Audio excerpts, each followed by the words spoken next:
الرحمن الرحیم السلام علیکم ورحمۃ اللہ وبرکاتہ۔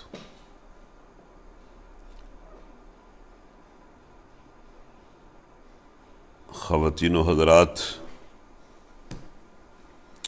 الحمدللہ آج ہم پھر اپنے سبق میں حاضر ہیں، اور آج ہمارا سبق سورہ المومن ہے۔ یہ 24ویں پارے کی ایک سورت ہے جس کے کوئی 9 رکوع ہیں، تو آج ہم اس سورت کو مکمل کریں گے۔ ہم سب اپنی عادت اور روایت کے مطابق اور اللہ کی توفیق کے مطابق کی بے شمار حمد و ثنا کے ساتھ حضور نبی کریم صلی اللہ علیہ وسلم پر درود اور سلام کے ساتھ، اور اپنے لیے اور سب اہل ایمان کے لیے اللہ تعالیٰ سے مغفرت، فضل اور رحمت کی دعا کے ساتھ اپنے پروگرام کو شروع کر رہے ہیں، اور محبت کے ساتھ اور احترام کے ساتھ اور بڑے خشوع اور خضوع کے ساتھ اور بڑے انہماک کے ساتھ اپنے دل و دماغ کو حاضر کر کے قرآن مجید کو سنیں، اور اللہ سے دعا کریں کہ قرآن مجید میں جتنی برکتیں اللہ نے رکھی ہیں وہ ہمیں دنیا میں بھی عطا کرے اور آخرت میں بھی عطا کرے۔ اعوذ باللہ من الشیطان الرجیم، بسم اللہ الرحمن الرحیم،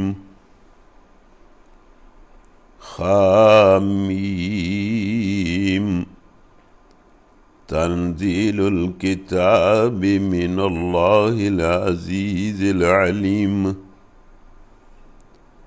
غافر الذنب وقابل التوب شدید العقاب ذی الطول، لا الہ الا هو الیہ المصیر،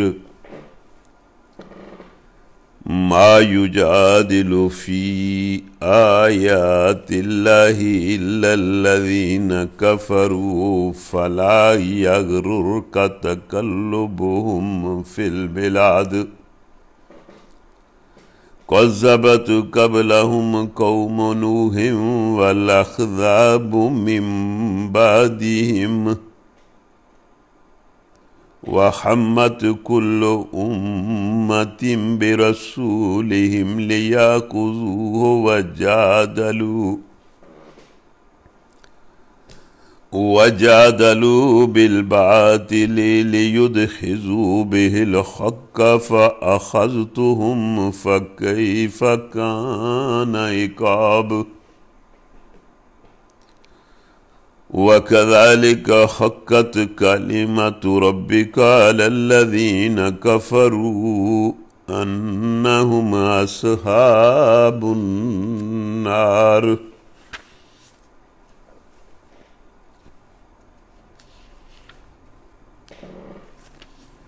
الَّذِينَ يَحْمِلُونَ الْعَرْشَ وَمَنْ حَوْلَهُ يُسَبِّحُونَ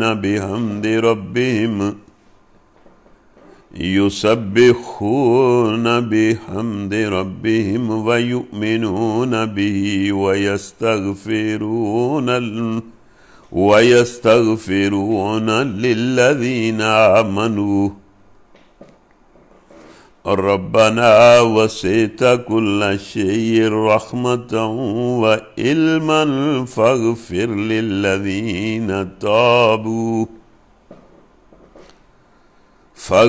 للذين تابوا واتبعوا سبيلك وقهم عذاب الجحيم،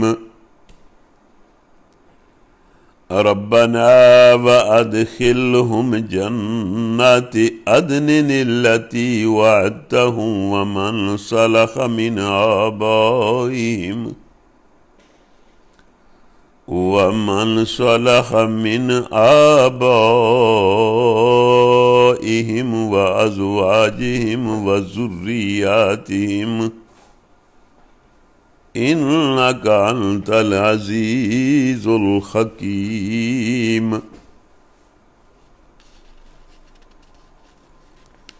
وَقِهِمُ السَّيِّئَاتِ وَمَنْ تَقِ السَّيِّئَاتِ يَوْمَئِذٍ فَقَدْ رَحِمْتَهُ وَذَلِكَ هُوَ الْفَوْزُ الْعَظِيمُ۔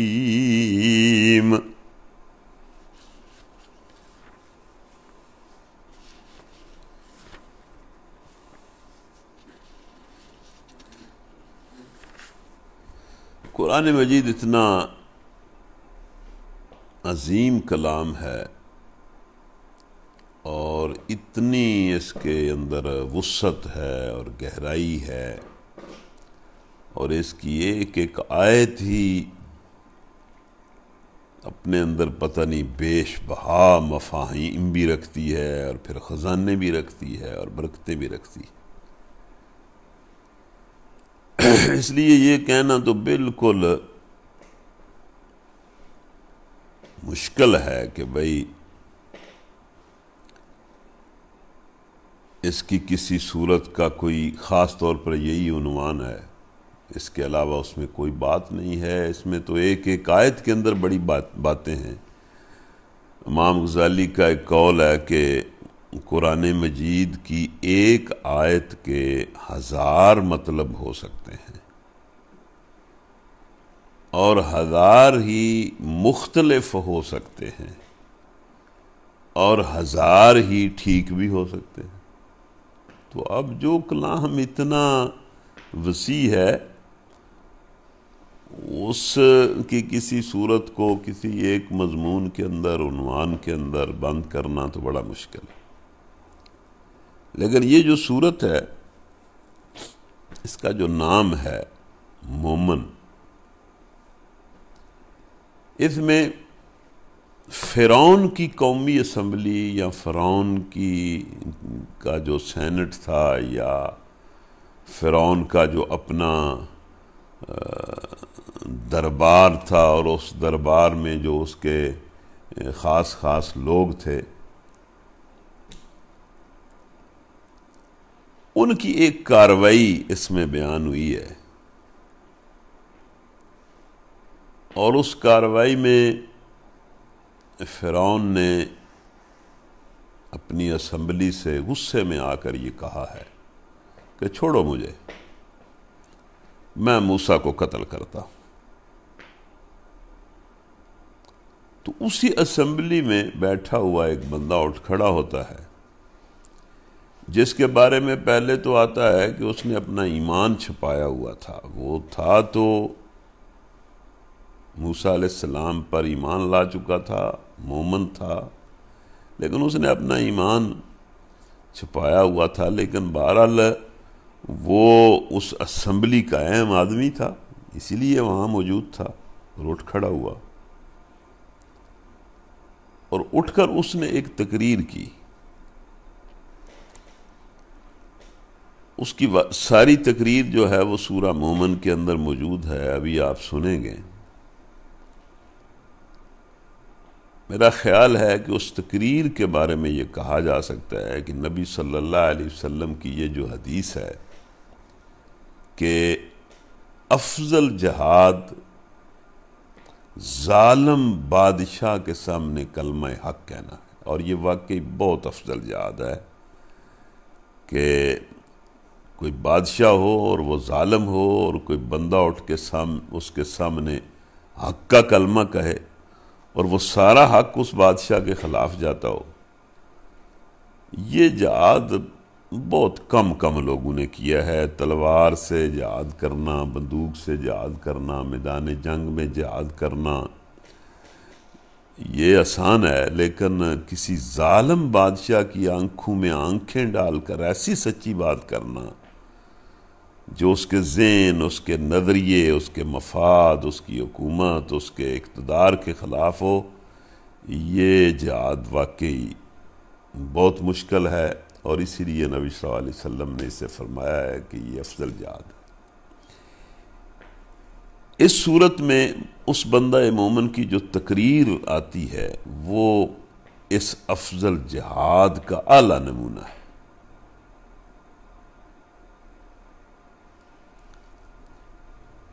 لیکن اس کے علاوہ پھر اس صورت میں اور بھی بہت ساری باتیں ہیں۔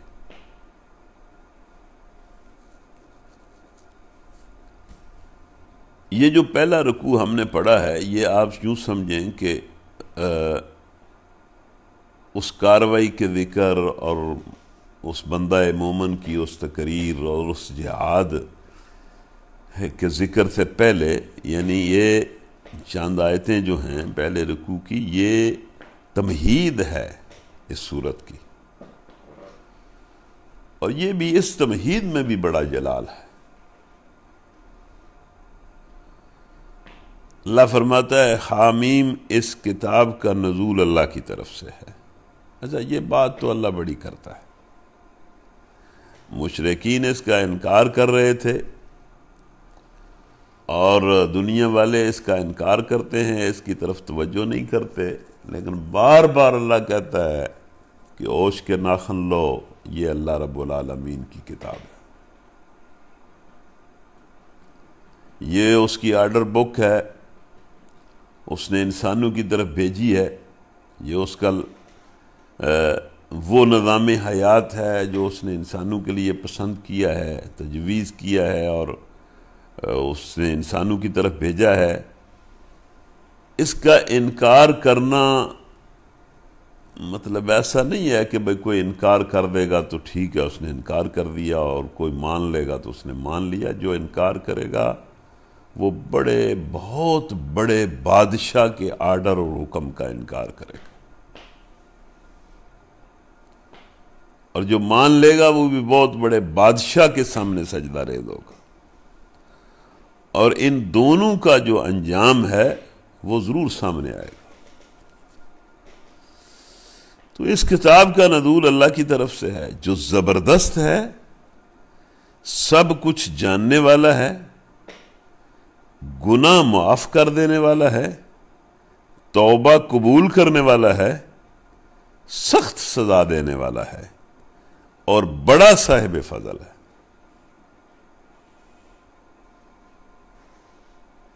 مطلب ہے کہ وہ کوئی معمولی ہستی نہیں ہے، کوئی معبود اس کے سوا نہیں ہے، سب جھوٹ ہے، جتنے تم نے اس کے شریک بنا رکھے ہیں کسی بھی طرح کے، اور کسی طرح کا بھی اس کے ساتھ تم شرک کرتے ہو، اس کی ذات کے ساتھ، اس کی صفات کے ساتھ، اس کے افعال کے ساتھ، اس کے اختیارات کے ساتھ، اس کے حقوق کے ساتھ، اس کے احکام کے ساتھ، وہ اس شرک سے پاک ہے، اور عبادت صرف اس کا حق ہے۔ قیام اور رکوع اور سجدہ اور دعا اور پرستش کا ہر فعل، یہ صرف اس ذات کا حق ہے، اس کے علاوہ یہ فعل کسی اور کا حق نہیں ہے۔ اور زندگی کے معاملات میں اطاعت اور فرما برداری، یہ بھی صرف اس کا حق ہے، اور اسی کی طرف سب کو پلٹنا ہے، سب نے اس کے پاس جانا ہے، اور سب نے اس بات کا نتیجہ دیکھنا ہے کہ کیا انہوں نے اس اللہ کو معبود مان کر اس کی بندگی کی ہے، یا اس کا انکار کر کے اس کی نافرمانی کی ہے۔ اس کا پورا حساب ہر کسی نے لینا ہے۔ اللہ کی آیات میں جھگڑے نہیں کرتے مگر صرف وہ لوگ جنہوں نے کفر کیا ہے، انکار بھی کیا ہے اور ناشکری بھی کی ہے۔ یہ اس زمانے میں صورت نازل ہوئی جب مشرکین مکہ بڑی انہوں نے پراپیگنڈے کو بڑا تیز کیا ہوا تھا، طرح طرح کے سوالات، طرح طرح کے اعتراضات، طرح طرح کی بحثیں، طرح طرح کے جھگڑے، وہ نبی صلی اللہ علیہ وسلم سے کر رہے تھے، اور پورے اس ماحول کے اندر انہوں نے ایک طوفان بدتمیزی برپا کیا ہوا تھا، اور لوگوں کو شکوک و شبہات کے اندر اور خوف کے اندر اور پتہ نہیں کس کس چیز کے اندر لوگوں کو مبتلا کر رہے تھے۔ اس کے بعد دنیا کے ملکوں میں ان کی چلت پھرت تمہیں کسی دھوکے میں نہ ڈالے۔ تو انہوں نے چونکہ وہ سردار تھے، اپنے آپ کو بڑا طاقتور سمجھتے تھے ہر لحاظ سے، تو اللہ تبارک و تعالی ہر مخاطب کو اور خاص طور پر نبی صلی اللہ علیہ وسلم کو اور صحابہ کو کہہ رہا ہے کہ ان کی جو چلت پھرت ہے اور انہوں نے جو پھوں پھاں بنائی ہوئی ہے اور بڑا یہ اپنے آپ کو سمجھتے ہیں، یہ قطعاً تمہیں دھوکے میں نہ ڈالے، یہ ہمارے نزدیک بالکل پرے کا کے برابر بھی ان کی کوئی حیثیت نہیں ہے۔ ان سے پہلے نوح کی قوم بھی جھٹلا چکی ہے، اور اس کے بعد بہت سے دوسرے جتھے جنہوں نے یہ کام کیا ہے، ہر قوم اپنے رسول پر جھپٹی۔ یہ بھی بڑی عجیب بات ہے کہ قوموں کی طرف رسول آتے ہیں ہدایت کے لیے، انصاف کے لیے، اور انہیں دنیا اور آخرت کی سعادتوں سے ہمکنار کرنے کے لیے، اور قومیں ان پر جھپٹتی ہیں، حملے کرتی ہیں۔ ہر قوم اپنے رسول پر جھپٹی تاکہ اسے گرفتار کرے۔ ان سب نے باطل کے ہتھیاروں سے حق کو نیچا دکھانے کی کوشش کی، مگر آخر کار میں نے ان کو پکڑ لیا۔ پھر دیکھ لو کہ میری سزا کیسی سخت تھی۔ تو بڑے جتھے، بڑی قومیں جو اس جتھے سے تو بہت زیادہ طاقتور تھیں، انہوں نے اپنے اپنے رسول کی دشمنی کی، اور ہم نے ان کے گناہوں کو ایک مدت تک دیکھا، ڈھیل دی کہ شاید یہ سمجھ جائیں، لیکن جب وہ ہمارے کلمہ عذاب کے حقدار بن گئے تو ہم نے ان کو پکڑ لیا۔ اسی طرح تیرے رب کا یہ فیصلہ ان سب لوگوں پر چسپاں ہو چکا ہے جو کفر کے مرتکب ہوئے ہیں، اور وہ واصل بجہنم ہونے والے ہیں۔ مطلب تمہیں تو پتہ نہیں ہے، ظاہر ہے کس کس پر اللہ تعالیٰ جو ہے وہ جہنم کا فیصلہ کر دیتا ہے، یہ اسی کا علم ہے، اسی کا اختیار ہے۔ لیکن اللہ فرما رہا ہے کہ جنہوں نے حق کے مقابلے میں انکار اور ضد اور تکبر کی وہ حد کراس کر دی ہے جو حد ہم نے ان کے لیے رکھی تھی، تو اب ان کے مقدر میں ہم نے عذاب کا فیصلہ لکھ دیا ہے، اور وہ سارے جہنم میں جانے والے۔ عرش الہی کے حامل فرشتے اور وہ جو عرش کے گرد و پیش حاضر رہتے ہیں، سب اپنے رب کی حمد کے ساتھ اس کی تسبیح کر رہے ہیں۔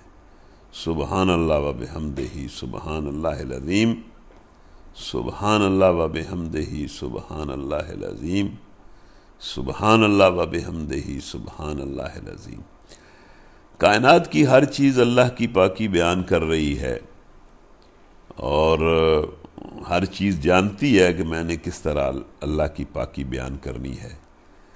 زبان حال سے بھی ہر کوئی اللہ کی پاکی بیان کر رہا ہے، اور بالکل یہ بات ممکن نہیں بلکہ ایسے ہی ہے کہ ہر چیز زبان کال سے بھی اللہ کی تسبیح بیان کر رہی ہے۔ ہم اس کو نہیں سن سکتے، ہم نہیں جانتے کہ یہ پودا اور یہ پانی کا قطرہ اور یہ ذرہ اور یہ پتھر اور یہ پرندہ اور یہ جانور اور یہ چھوٹی سی چونٹی یہ کس طرح حمد بیان کرتی ہے، ورنہ ہر چیز اللہ کی حمد بیان کر رہی ہے۔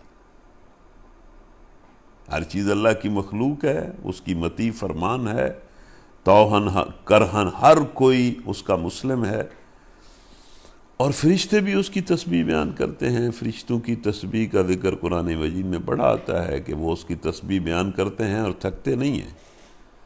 اور یہاں بھی اللہ کہتا ہے کہ عرش الہی کے حامل فرشتے جو عرش کے ارد گرد حاضر رہتے ہیں وہ سب اپنے رب کی حمد کہتے ہیں۔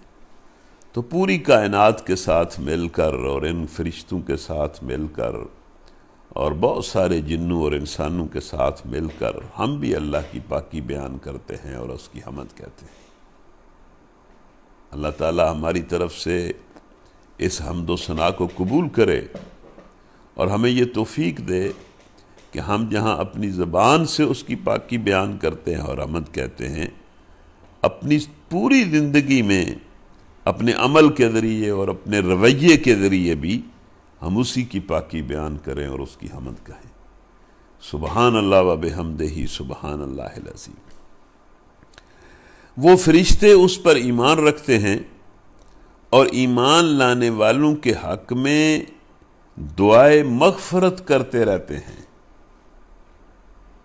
یعنی فرشتوں کا ایک کام یہ بھی ہے کہ وہ جہاں اللہ کی حمد و ثنا کرتے ہیں وہاں وہ جو دنیا میں اہل ایمان ہیں انسان، ان کے لیے اللہ سے مغفرت کی دعا کرتے رہتے ہیں۔ اللہ ہمیں بھی ان فرشتوں کی دعائے مغفرت کا حقدار بنائے۔ اور وہ فرشتے کہتے ہیں کہ اے ہمارے رب، تو اپنی رحمت اور اپنے علم کے ساتھ ہر چیز پر چھایا ہوا ہے۔ یعنی تیرا علم بھی، مطلب ہر چیز کے بارے میں تجھے علم بھی مکمل ہے اور ہر چیز پر تو رحم بھی کرتا ہے۔ اس کی رحمت بڑی وسیع ہے۔ پس معاف کر دے اور عذاب دوزخ سے بچا لے ان لوگوں کو جنہوں نے توبہ کی ہے اور تیرا راستہ اختیار کر لیا ہے۔ اب یہ میرے اور آپ کے دیکھنے کی بات ہے، ہم سب کے دیکھنے کی بات ہے کہ کیا ہم نے واقعی سچی توبہ کر لی ہے، واقعی ہم نے اللہ کی طرف رجوع کر لیا ہے، واقعی ہم نے ابراہیم علیہ السلام کی طرح یہ لفظ اپنی زبان سے ادا کر دیے ہیں کہ انی وجہت وجہی للذی فطر السماوات والارض حنیفا وما انا من المشرکین۔ اور کیا جو الفاظ نبی صلی اللہ علیہ وسلم کو اللہ نے سکھائے تھے اسی طرح انہوں نے کہا اور کیا، وہ ہم نے لفظ سیکھ لے ہیں کہ اِنَّ صَلَاتِي وَنُسُكِي وَمَحْيَايَ وَمَمَاتِي لِلَّهِ رَبِّ الْعَالَمِينَ۔ اور کیا اپنی غلطیوں کا اقرار کر کے ہم اسی طرح نادم اور شرمندہ ہو کر اللہ کے دربار میں آگئے ہیں جس طرح حضرت آدم علیہ السلام آگئے تھے کہ ربنا ظلمنا انفسنا وَإِن لَّمْ تَغْفِرْ لَنَا وَتَرْحَمْنَا لَنَكُونَنَّ مِنَ الْخَاسِرِينَ۔ اگر ہم نے ایسا کر لیا ہے، توبہ کر لیا ہے، تو فرشتے ہمارے حق میں دعا کرتے ہیں کہ یا اللہ ان لوگوں کو معاف کر دے، ان کو دوزخ کے عذاب سے بچا لے، اور انہوں نے توبہ کی ہے اور انہوں نے تیرا راستہ اختیار کر لیا ہے۔ اب یہ جو لفظ ہے نا، توبہ کی ہے اور تیرا راستہ اختیار کر لیا ہے، اس میں بھی یہ مفہوم شامل ہے کہ سچی توبہ کیا ہوتی ہے۔ سچی توبہ یہ ہوتی ہے کہ بندہ عملاً اللہ کا راستہ اختیار کر لے، اس کو اڈاپٹ کر لے۔ محض الفاظ سے توبہ توبہ کرنا یہ کوئی توبہ نہیں ہے۔ اور پھر فرشتے دعا کرتے ہیں کہ اے ہمارے رب، داخل کر ان کو ہمیشہ رہنے والی ان جنتوں میں جن کا تو نے ان سے وعدہ کیا ہے۔ مطلب وہ ایمان لے آئے ہیں، انہوں نے توبہ کر لی ہے، انہوں نے تیرا راستہ اختیار کر لیا ہے، جس نے بھی کر لیا ہے۔ اگر ہم میں کوئی اس طرح کا ہے تو اس کے لیے بھی فرشتوں کی دعا اس کے حق میں ہے۔ ظاہر ہے نبی صلی اللہ علیہ وسلم کے جو صحابہ تھے وہ تو بلا شبہ انہوں نے تو ایمان اور توبہ کے معاملے میں جو معیار قائم کیا وہ تو معیار بڑا بے مثال ہے، تو فرشتے ان کے حق میں دعائیں کرتے تھے۔ تو یا اللہ ان کو داخل کر ہمیشہ رہنے والی جنتوں میں جن کا تو نے ان سے وعدہ کیا ہے، اور ان کے والدین اور بیویوں اور اولاد میں سے جو سہلے ہوں ان کو بھی وہاں ان کے ساتھ ہی پہنچا دے۔ اب یہ دیکھیں نا، فرشتے خود دعا کر رہے ہیں اور وہ یہ کہہ رہے ہیں کہ یا اللہ جو اہل ایمان جو ایمان لائے ہیں، جنہوں نے توبہ کی ہے اور تیرا راستہ اختیار کیا ہے، ان کو جنتوں میں داخل کر، اور ان کے ساتھ ان کے وہ والدین، ان کی وہ بیویاں اور ان کی وہ اولاد جو صالح ہوں، ان کو ان کے ساتھ ملا دے۔ یہ حدیث میں آتا ہے نا کہ اگر کوئی والد بہت نیک ہے اور اس کی اولاد جو ہے وہ نیک تو ہے لیکن اس درجے میں نیک نہیں ہے، تو اللہ تعالیٰ مطلب اولاد کو اٹھا کر والد کے درجے تک پہنچا دے گا۔ یا اگر کوئی اولاد بہت زیادہ نیک ہے اور والد اس طرح نیک نہیں ہے اور اولاد کا درجہ بڑا بلند ہے، تو اللہ تعالیٰ والدین کو اس درجے تک پہنچا دے گا۔ اور خدا نخواستہ اگر اولاد یا بیوی میں یا والدین میں کوئی صالح نہیں ہے تو پھر وہ تو جنت کا حقدار نہیں ہے۔ تو بلا شبہ قادر مطلق اور حکیم ہے۔ مفاد دروازہ کھول۔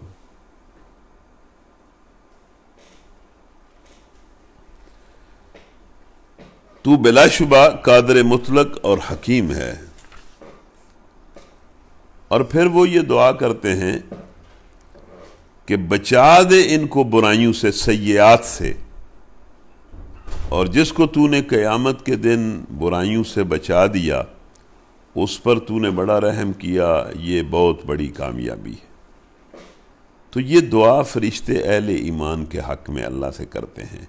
اس میں یہ جو الفاظ ہیں کہ ان کو سیئات سے بچا، تو یہاں سیئات کا مفہوم لکھا ہوا ہے کہ سیئات کا لفظ 3 مختلف معنوں میں استعمال ہوتا ہے اور تینوں ہی یہاں مراد ہیں۔ نمبر 1، غلط عقائد اور بگڑے ہوئے اخلاق اور اعمال۔ فرشتے یہ دعا کرتے ہیں کہ یا اللہ یہ جو لوگ ایمان لائے ہیں ان کو اب غلط عقیدے سے، اخلاق کے بگڑنے سے، اعمال کی برائی سے بچا۔ دوسرے، گمراہی اور اعمال بد کا وبال۔ تیسرے، آفات اور مصائب اور اذیتیں، خواہ وہ اس دنیا کی ہوں یا عالم برزخ کی ہوں یا روز قیامت کی ہوں۔ فرشتوں کی دعا کا مقصد یہ ہے کہ ان اہل ایمان کو ہر اس چیز سے بچا جو ان کے حق میں بری ہو۔ اس کا مطلب یہ ہے کہ اس کو اپنی دعاؤں میں شامل کرنا چاہیے اور اس طرح اللہ تعالیٰ سے دعا کرنی چاہیے کہ یا اللہ مجھے دنیا اور آخرت کی سیئات سے بچا۔ سیئات کے لفظ میں ہر وہ چیز آ جاتی ہے جو بندے کے لیے کسی طرح بھی نقصان دہ ہے اور شر ہے۔ اگر بندہ یہ دعا کرے گا کہ یا اللہ مجھے دنیا اور آخرت کی سیئات سے بچا، تو اس کا مطلب یہ ہوگا کہ اس دنیا کی زندگی میں یا عالم برزخ قبر کی زندگی میں یا حشر کے موقع پر یا آخرت میں جو بھی بری چیز ہے اس سے مجھے بچا لے۔ تو یہ بڑی جامع دعا ہے۔ اور پھر اس کے ساتھ اگر بندہ یہ الفاظ شامل کر لے کہ یا اللہ مجھے دنیا اور آخرت کی سیئات سے بچا اور دنیا اور آخرت کی حسنات اور خیرات اور سلامتی اور برکت عطا فرما، تو یہ بڑی جامع دعا ہے۔ یہ بالکل اس طرح کی دعا ہو جائے گی جس طرح ہم یہ کہتے ہیں ربنا آتنا فی الدنیا حسنہ وفی الآخرۃ حسنہ وقنا عذاب النار۔ تو بہرحال ہم قرآن پڑھ رہے ہیں اور قرآن انتہائی بابرکت کلام ہے، اس لیے ہم اس موقع پر اللہ سے یہ دعا کرتے ہیں کہ یا اللہ ہمیں، ہمارے گھر والوں کو، ہمارے بچوں کو اور اہل ایمان کو دنیا اور آخرت کی سیئات سے بچا اور دنیا اور آخرت کی خیرات اور حسنات اور سلامتی اور برکت نصیب فرما۔ ان الذین کفروا ینادون لمقت اللہ اکبر من مقتکم انفسکم اذ تدعون الی الایمان فتکفرون قالوا ربنا امتنا اثنتین واحییتنا اثنتین فاعترفنا بذنوبنا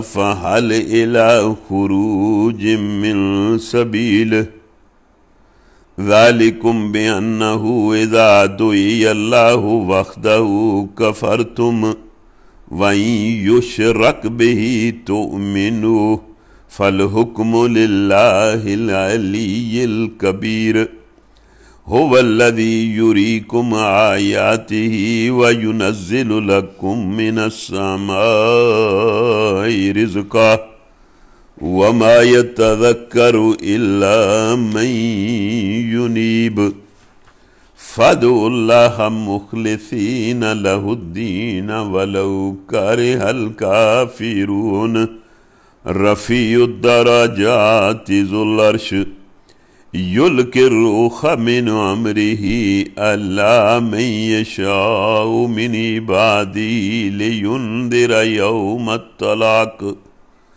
یوم ہم بارزون لا یخفی علی اللہ منہم شیء لمن الملک اليوم للہ الواحد القہار اليوم تجزا كل نفس بما كسبت لا ظلم اليوم ان الله سريع الحساب وانذرهم يوم الآزفة اذا القلوب لدى الخناجر كاظمين ما للظالمین من حمیم ولا شفیع یطاع یعلم خائنۃ الأعین وما تخفی الصدور واللہ یقضی بالحق والذین یدعون من دونہ لا یقضون بشیء ان اللہ هو السمیع البصیر۔ جن لوگوں نے کفر کیا ہے قیامت کے روز ان کو پکار کر کہا جائے گا کہ آج تمہیں جتنا شدید غصہ اپنے اوپر آ رہا ہے، یعنی جب وہ اپنا حشر دیکھیں گے تو انہیں اپنے آپ پر غصہ آئے گا کہ ہم نے یہ کیا کیا، اپنی انگلیاں چبائیں گے، اپنے آپ کو کوسیں گے، اپنے آپ کو برا بھلا کہیں گے کہ ہمیں اللہ کے رسول اور پیغمبر سمجھاتے رہے، بتاتے رہے، لیکن ہم نے تکبر کیا تو یہ ہم کیا کر کے آ گئے ہیں۔ تو فرشتے ان کو کہیں گے کہ آج جتنا غصہ تمہیں اپنے آپ پر آ رہا ہے نا، اللہ تم پر اس سے زیادہ غضبناک اس وقت ہوتا تھا جب اس کے رسول تمہیں ایمان کی طرف بلاتے تھے تو تم کفر کرتے تھے۔ اتنا غصہ آج تمہیں آ رہا ہے نا، اللہ کو اس سے زیادہ غصہ اس وقت آتا تھا کہ یہ کتنے ضدی اور ہٹ درم اور متکبر لوگ ہیں کہ میرے انبیاء انہیں سمجھاتے ہیں، انہیں سمجھ نہیں آتی، اور یہ ان پر جھپٹتے ہیں، ان کو قتل کرنے کے لیے بھاگتے ہیں، ان کو گرفتار کرتے ہیں۔ وہ کہیں گے، یعنی وہ کافر، وہ ناشکرے جنہوں نے نہیں مانا ہوگا، جنہوں نے دنیا میں کوئی پرواہ نہیں کی ہوگی، وہ کہیں گے اے ہمارے رب، تو نے واقعی ہمیں 2 دفعہ موت اور 2 دفعہ زندگی دے دی۔ 2 دفعہ موت کا یہ ہے کہ پیدا ہونے سے پہلے بندہ موت کی حالت میں ہوتا ہے، پتہ نہیں کہاں ہوتا ہے، کس حالت میں ہوتا ہے، اور پھر اسے زندگی ملتی ہے، پھر اللہ اسے مارتا ہے اور پھر اسے زندہ کر دیتا ہے، یعنی 2 دفعہ موت اور 2 دفعہ زندگی۔ وہ کہیں گے کہ اے ہمارے رب تو نے ہمیں 2 دفعہ موت اور 2 دفعہ زندگی دے دی، اب ہم نے اپنے قصوروں کا اعتراف کر لیا ہے، ہم مانتے ہیں کہ ہم سے بڑی تقصیر ہوئی ہے، ہم نے اپنی جانوں پر بڑا ظلم ڈھایا ہے، ہم نے بڑے گناہ کیے، ہم نے غلط کیا ہے۔ کیا اب یہاں سے نکلنے کی کوئی سبیل ہو سکتی ہے؟ اس جہنم سے باہر نکلنے کی کوئی سبیل ہو سکتی ہے؟ جواب انہیں ملے گا کہ یہ حالت جس میں تم اس وقت ہو، اس وجہ سے تمہیں یہ حالت ملی ہے کہ دنیا میں جب ایک اللہ کی طرف تمہیں بلایا جاتا تھا تو تم انکار کرتے تھے، اور جب اس کے ساتھ دوسروں کو ملا کر لوگ تمہیں شرک کی دعوت دیتے تھے تو آگے بڑھ کر بڑے خوش ہوتے تھے تم۔ اب فیصلہ اس ایک اللہ کے پاس ہے جس کا تم نے ساری عمر انکار کیا، اب وہ تمہارے شریک تو کہیں نہیں ہے۔ اگر تم نے فرشتوں کو، اولیاء کو، انبیاء کو شریک بنایا ہے تو وہ بھی تمہارے ساتھ نہیں ہے، اگر تم نے کوئی بتوں کو شریک بنایا ہے تو وہ بھی نہیں ہے، اگر تم نے کوئی بڑے طاقتور لوگوں کو اللہ کے مقابلے میں بنائے رکھا ہے تو وہ بھی نہیں ہے۔ تو اس وقت جب ایک اللہ کی طرف تمہیں بلایا جاتا تھا تو تم انکار کرتے تھے، اور دوسروں کو اس کا شریک بنا کر تم بڑے خوش ہوتے تھے۔ تو اب تو فیصلہ اس اللہ کے ہاتھ میں آ گیا ہے۔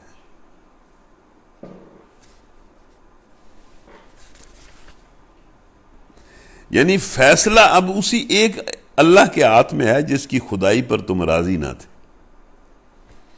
اور ان دوسروں کا فیصلے میں کوئی دخل ہی نہیں ہے جنہیں خدائی کے اختیارات میں حصہ دار قرار دینے پر تمہیں بڑی ضد تھی۔ اس مقام کو سمجھنے کے لیے سورہ زمر میں بھی یہ آیتیں موجود ہیں۔ اس فکرے میں آپ یہ مفہوم بھی شامل ہے کہ اب اس عذاب کی حالت سے تمہارے نکلنے کی کوئی سبیل نہیں ہے، کیونکہ تم نے صرف آخرت ہی کا انکار نہیں کیا تھا بلکہ اپنے خالق اور پروردگار سے بھی تم کو چڑ تھی، اور اس کے ساتھ دوسروں کو ملائے بغیر تمہیں چین ہی نہیں آتا تھا۔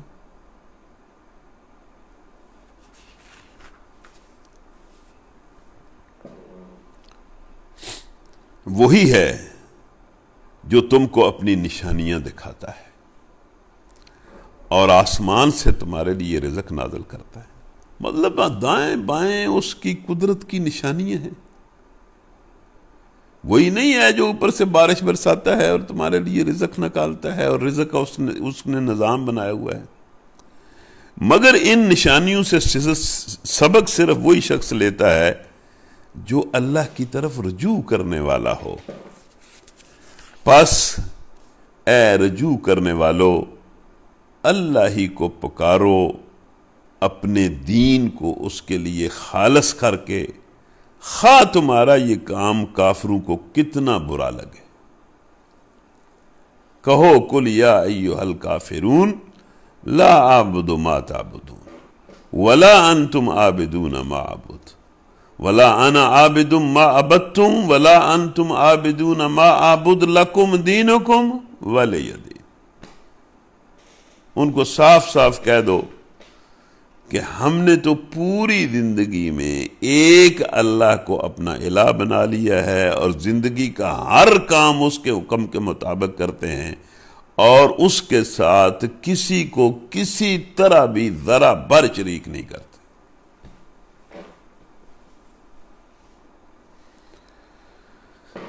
وہ بلند درجوں والا، ظاہر ہے اس سے بلند درجے کس کے ہوں گے، مالک ہے عرش کا، اپنے بندوں میں سے جس پر چاہتا ہے اپنے حکم سے روح نازل کر دیتا ہے۔ یہاں روح سے مراد وحی ہے۔ وحی کو اللہ تعالیٰ نے جگہ جگہ روح کہا ہے۔ اپنے بندوں میں سے جس کو پر چاہتا ہے اس پر روح نازل کرتا ہے اور اسے اپنا رسول اور نبی بناتا ہے، تاکہ وہ ملاقات کے دن سے خبردار کر دے۔ اور اس نبی کا کام کیا ہے کہ وہ اس ہماری وحی کو لے کر، ہمارے کلام کو لے کر، قرآن کو لے کر لوگوں کو یہ بتا دے کہ ایک دن تم نے اللہ سے ملنا ہے، اس کے پاس پہنچنا ہے اور اس سے ملنا ہے۔ وہ دن جب کہ سب لوگ بے پردہ ہوں گے، ننگے ہوں گے، اللہ سے ان کی کوئی بات چھپی ہوئی نہ ہوگی۔ اس روز پکار کر پوچھا جائے گا، بتاؤ آج کس کی بادشاہی ہے؟ لمن الملک اليوم۔ اس کا مطلب یہ نہیں ہے کہ اس دنیا میں اللہ کی بادشاہی نہیں ہے، اس کا مطلب یہ ہے کہ اللہ تعالیٰ نے آزمانے کے لیے جس انسان کو بڑی بڑی بادشاہی دی ہوگی، اختیار دیا ہوگا، وہ سارے اس دن سلب ہو جائیں گے۔ اس دن سارا اختیار ایک اللہ کے پاس ہوگا، کیونکہ دنیا میں بھی جو بادشاہیاں ہیں وہ کوئی بادشاہوں کی اپنی بادشاہیاں نہیں ہیں، وہ اللہ نے دی ہوئی ہیں۔ تو اللہ کہے گا کہ بھئی آج کس کی بادشاہی ہے؟ سارے عالم سے آواز آئے گی کہ اللہ واحد قہار کی، للہ الواحد القہار، ایک اللہ کی بادشاہی، کوئی دوسرا بادشاہ، کسی کے پاس کوئی اختیار نہیں۔ اس دنیا میں بھی یہی ہے، لیکن یہ تو ایک آزمائش کی دنیا ہے، جس کو اس نے جو کچھ دیا ہوا ہے وہ آزمائش، اور جتنی دیر وہ اس کو دیے رکھتا ہے ٹھیک ہے، جب وہ لے لیتا وہ اصل بادشاہ تو وہی ہے۔ اور اس وقت اعلان کیا جائے گا کہ آج ہر متنفس کو اس کمائی کا بدلہ دیا جائے گا جو اس نے کی تھی۔ آج لوگوں کو ان کے اعمال کا بدلہ دیا جائے گا۔ لا ظلم اليوم، اور آج کسی پر کوئی ظلم نہیں ہوگا۔ یاد رکھو اللہ حساب لینے میں بہت تیز ہے۔ تو یہ جو لفظ ہیں کہ آج کسی پر ظلم نہیں ہوگا، یہاں اس کی تشریح میں لکھا ہوا ہے یعنی کسی بھی قسم کا ظلم نہیں ہوگا۔ واضح رہے کہ جزا کے معاملے میں ظلم کی کئی شکلیں ہو سکتی ہیں۔ مثلاً یہ کہ آدمی اجر کا حقدار ہو اور وہ اس کو نہ دیا جائے، یہ بھی ظلم ہے۔ بھائی ایک آدمی جو ہے وہ اجر کا حقدار ہے اور اس کو اجر نہ دیا جائے، یہ بھی ظلم ہے۔ مطلب کوئی مزدور مزدوری کرتا ہے اور وہ مزدوری کا حقدار ہے اور اس کو نہ دی جائے، یہ ظلم ہے۔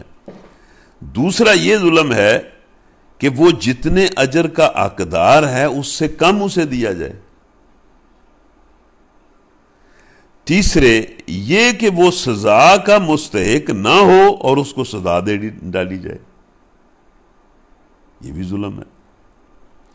چوتھا یہ کہ جو سزا کا مستحق ہو اسے سزا نہ دی جائے، یہ بھی ظلم ہے۔ پانچواں یہ کہ جو کم سزا کا حقدار ہو اسے زیادہ سزا دے دی جائے، یہ بھی ظلم ہے۔ چھٹے یہ کہ مظلوم منہ دیکھتا رہ جائے اور ظالم اس کی آنکھوں کے سامنے بری ہو کر نکل جائے، یہ بھی ظلم ہے۔ ساتواں یہ کہ ایک کے گناہ میں دوسرے کو پکڑ لیا جائے۔ اللہ تعالیٰ یہاں فرما رہا ہے کہ لوگوں جب تم میرے دربار میں آؤ گے تو ان سارے مظالم میں سے کوئی ظلم بھی نہیں کروں گا۔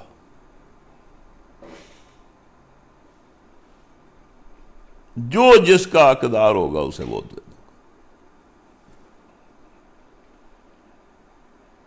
سورہ یاسین میں بھی آتا ہے نا کہ جب لوگ قیامت کے دن اٹھیں گے تو جو لوگ مجرم ہوں گے ان کی ہوائیاں اڑ جائیں گی، دیدے پتھرا جائیں گے، چیخیں نکل جائیں گی۔ تو اللہ انہیں کہے گا کہ بھائی کیا ہوا ہے تمہیں؟ آج ہی تو وہاں آئے ہو جہاں کوئی ظلم نہیں ہوگا، لیکن آج جو کچھ تم کر کے آئے ہو اس کا بدلہ تمہیں مل جائے گا۔ اے نبی ڈرا دو ان لوگوں کو اس دن سے جو بالکل قریب ہے۔ اچھا جی، پورا قرآن اس آخرت کو یاد دلاتا ہے کہ لوگوں ڈر جاؤ، ڈر جاؤ، ڈر جاؤ، اکڑ نہ دکھاؤ، تکبر نہ دکھاؤ، بھول میں نہ رہو۔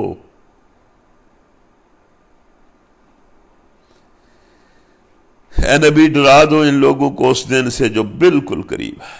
ظاہر ہے جتنی موت قریب ہے اتنی قیامت قریب ہے، اور موت تو بڑی قریب ہے۔ جب کلیجے منہ کو آ رہے ہوں گے اور لوگ چپ چاپ غم کے گھونٹ پیے کھڑے ہوں گے، ظالموں کا نہ کوئی دوست ہوگا اور نہ کوئی ان کا سفارشی ہوگا۔ اللہ آنکھوں کی چوری کو بھی جانتا ہے، یعنی بندہ آنکھوں سے غلط چیز دیکھتا ہے، کن پٹی سے دیکھتا ہے، اور اللہ جانتا ہے کہ یہ کیا کر رہے ہیں۔ بلکہ اس سے بھی بڑھ کر وہ تمہارے سینوں کے چھپے راز بھی جانتا ہے، اس کو حساب تم نے دینا ہے۔ اور اللہ ٹھیک ٹھیک بے لاگ فیصلہ کر دے گا۔ رہے وہ جن کو یہ مشرکین اللہ کو چھوڑ کر پکارتے ہیں، وہ کسی چیز کا بھی فیصلہ کرنے والے نہیں ہیں، ان کے پاس فیصلے کا کوئی اختیار نہیں۔ مالک یوم الدین وہی ہے۔ بلا شبہ اللہ سب کچھ سننے اور دیکھنے والا ہے۔ یا اللہ ہمیں آخرت کی یاد نصیب کر اور آخرت کی تیاری کی توفیق دے۔ اولم یسیروا فی الارض فینظروا کیف کان عاقبۃ الذین کانوا من قبلہم کانوا ہم اشد منہم قوۃ وآثارا فی الارض فاخذہم اللہ بذنوبہم وما كان لهم من الله من واق ذلك بأنهم كانت تأتيهم رسلهم بالبينات فكفروا فأخذهم الله إنه قوي شديد العقاب۔ کیا یہ لوگ کبھی زمین میں چلے پھرے نہیں کہ انہیں ان لوگوں کا انجام نظر آتا جو ان سے پہلے گزر چکے؟ مطلب پچھلی تاریخ بھری پڑی ہے قوموں کی تباہی سے، ان کے نشان بھی موجود ہیں، تو کیا لوگ دیکھتے نہیں ہیں، سنتے نہیں ہیں؟ وہ ان سے زیادہ طاقتور تھے، ان سے زیادہ زبردست آثار انہوں نے زمین میں چھوڑے ہیں، مگر اللہ نے ان کے گناہوں پر انہیں پکڑا اور ان کو اللہ سے بچانے والا کوئی نہ ملا۔ یہ ان کا انجام اس لیے ہوا کہ ان کے پاس ان کے رسول بینات لے کر آئے، معجزے بھی، واضح تعلیمات بھی، دلائل بھی، نشانیاں بھی، سب کچھ نبی لے کر آئے، لیکن انہوں نے مان کر نہیں دیا، انہوں نے ماننے سے انکار کر دیا۔ آخر کار اللہ نے ان کو پکڑ لیا۔ یقیناً وہ بڑی طاقت والا اور سزا دینے میں بہت سخت ہے۔ اس کے بعد پھر وہ موسیٰ علیہ السلام کی بات شروع ہو جاتی ہے، جو میں نے پہلے آپ کو بتایا ہے کہ اس صورت میں فرعون کی اسمبلی کی ایک رداد بیان ہوئی ہے کہ فرعون اپنی اسمبلی، اپنا دربار سجا کر بیٹھا ہوا تھا، اور وہ کہنے لگا کہ مجھے چھوڑو، میں موسیٰ کو قتل کرتا ہوں۔ ظاہر ہے یہ جو ظالم ہوتے ہیں، نبی تو ان کی آنکھوں کے ککرے ہوتے ہیں، اور نبیوں کو یہ برداشت نہیں کرتے، اس لیے کہ یہ نبی حق لے کر آتے ہیں اور حق کے غلبے کا نعرہ لگاتے ہیں، اور ان فرعونوں کو کہتے ہیں کہ اللہ کے سامنے جھک جاؤ۔ تو یہ غصے میں آ کر اپنی اسمبلی کے سامنے کہنے لگا کہ چھوڑو مجھے،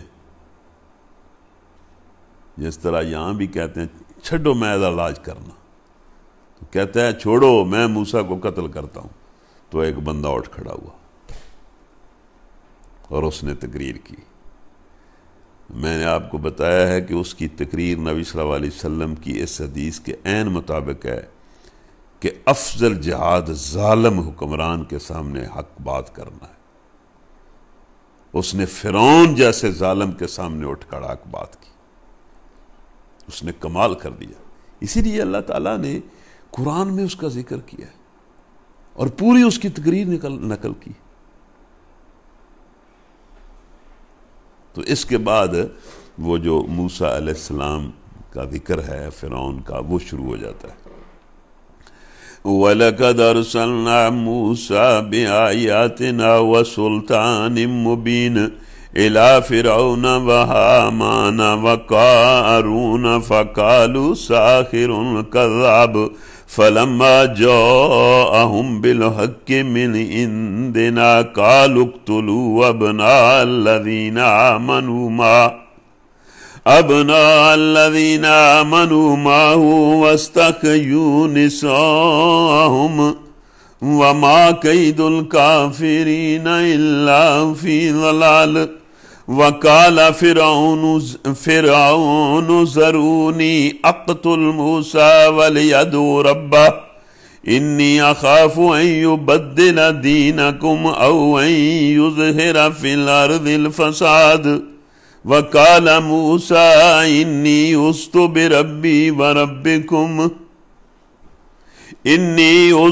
بِرَبِّي وَرَبِّكُم مِّن كُلِّ مُتَكَبِّرٍ لَّا يُؤْمِنُ بِيَوْمِ الْحِسَابِ۔ ہم نے موسیٰ کو فرعون اور حامان اور قارون، یہ حامان اور قارون دو ساتھی تھے نا فرعون کے، ہو سکتا ہے ایک چیف آف آرمی سٹاف ہو اور ایک وزیر خزانہ ہو، قارون کے پاس بڑے خزانے تھے، تو یہ اس کے ساتھی تھے۔ ہم نے موسیٰ کو فرعون کی طرف اور حامان کی طرف اور قارون کی طرف اپنی نشانیوں کے ساتھ بھیجا، مگر انہوں نے کہا کہ تو جادوگر ہے اور جھوٹا ہے۔ پھر جب وہ ہماری طرف سے حق ان کے سامنے لے آیا تو انہوں نے کہا تمہاری حیثیت کیا ہے؟ موسیٰ کو کہنے لگا فرعون کہ میں یہ حکم دیتا ہوں کہ جو لوگ تیرے ساتھ ایمان لا کر شامل ہوں ان سب کے لڑکوں کو قتل کر دو اور لڑکیوں کو جیتا چھوڑ دو۔ پتہ نہیں کیسے کیسے ظلم فرعون نے کیے، ان میں سے ایک ظلم اس نے حکم دیا باقاعدہ کہ اس کے ساتھ جو لوگ ایمان لائیں ان کے لڑکوں کو قتل کر دو اور لڑکیوں کو جیتا چھوڑ دو، مگر اللہ کے مقابلے میں کافروں کی کسی چال نے ان کو کام نہ دیا۔ ایک روز فرعون نے اپنے درباریوں سے کہا چھوڑو مجھے، میں اس موسیٰ کو قتل کرتا ہوں۔ یہ لے آئے اپنے خدا کو، پکار دیکھے یہ اپنے رب کو، مجھے اندیشہ ہے کہ یہ تمہارے پورے نظام کو بدل دے گا اور ملک میں بڑا فساد کرے گا۔ موسیٰ علیہ السلام نے اس کے جواب میں اسے کہا میں نے تو ہر متکبر کے مقابلے میں جو یوم حساب پر ایمان نہیں رکھتا اپنے رب اور تمہارے رب کی پناہ لے لی ہے، تو میرا کچھ نہیں بگاڑ سکتا، میں اللہ کی پناہ میں۔ اس کے بعد پھر اس بندہ مومن کا ذکر ہے۔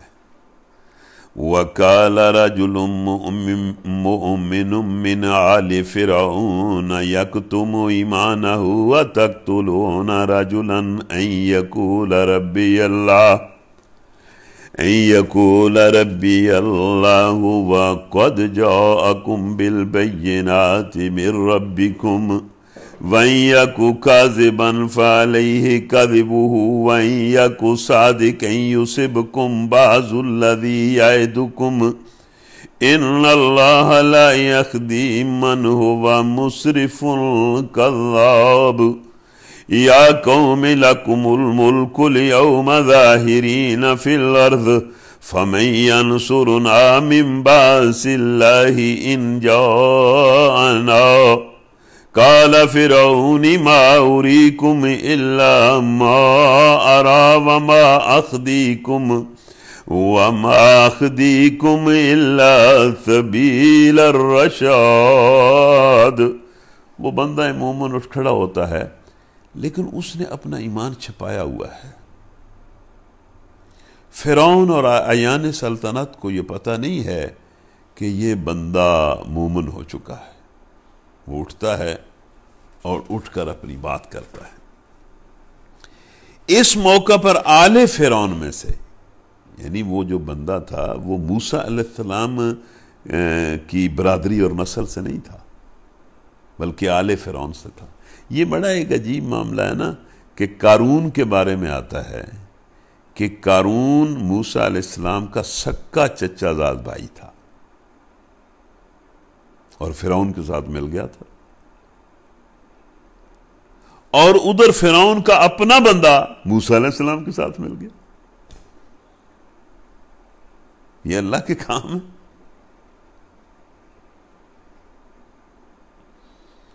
کہ مکے والوں نے نبی صلی اللہ علیہ وسلم کو دھکے دیے اور اپنے شہر سے نکال دیا، اور جو غیر تھے مدینے والے انہوں نے قبول کر لیا۔ تو یہ جو بندہ تھا یہ آل فرعون میں سے تھا۔ قرآن کہتا ہے اس موقع پر آل فرعون میں سے ایک مومن شخص جس نے اپنا ایمان چھپایا ہوا تھا وہ بول اٹھا، کمال ہے بھائی تیری فرعون، کیا تو اس شخص کو قتل کرے گا؟ صرف اس وجہ سے وہ کہتا ہے کہ میرا رب اللہ ہے، کیوں قتل کرے گا؟ اس کا کون سا جرم ہے؟ وہ یہی کہتا ہے نا کہ میرا رب اللہ ہے، حالانکہ وہ تمہارے رب کی طرف سے تمہارے پاس بڑے بڑے دلائل لے کر آیا ہے، اس کے پاس معجزے ہیں۔ اگر وہ جھوٹا ہے تو اس کا جھوٹ خود اس پر پلٹ پڑے گا، لیکن اگر وہ سچا ہے تو جن ہولناک نتائج کا وہ تم کو خوف دلا رہا ہے ان میں سے کچھ عذاب تو تم پر ضروری آ جائے گا، اس لیے کہ ابھی وہ اپنے ایمان کو ظاہر نہیں کر رہا۔ اللہ کسی ایسے شخص کو ہدایت نہیں دیتا جو حد سے گزر جانے والا اور کذاب ہو۔ یعنی وہ بندہ کہتا ہے